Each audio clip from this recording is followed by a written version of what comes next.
ធានស៊ីដែរតែអាចរួចជែកសក់ក្រមថ្មីថ្មីមកផាដូនទាវបងសូមថ្នមបីកូនដល់លើស្រីក្រុងបាត់ដំបងអូនកូនភ្នំខ្សាច់បងដែលកាច់ការយកមកបូជាឲ្យទូបានសងជាតិនេះសុំជួ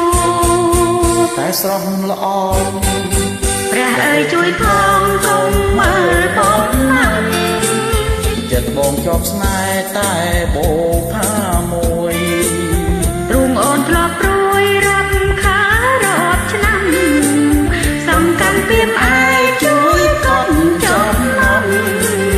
ស្នេហ៍ខ្ញុំស្នេហ៍ចាំជួបគ្នាជាគូ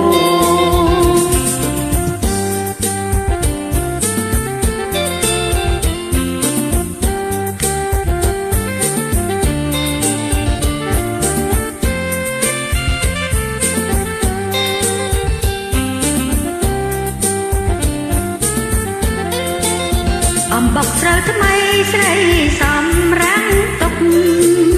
ផ្លែឈើគ្រប់ពុកទុកយកទៅភ្ជុំ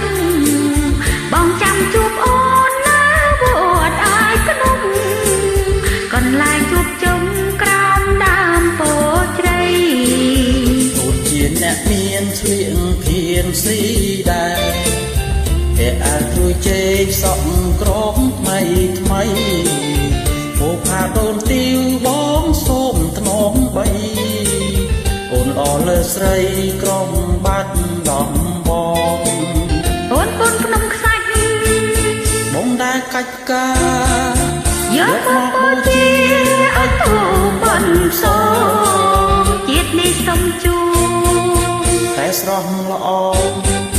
ព្រះអើយជួយផងកុំមើលបងណាស់បងជាប់ស្នេហ៍តែបោផាមួយទ្រូងអូនធ្លាប់ព្រួយរាប់ខារាប់ឆ្នាំ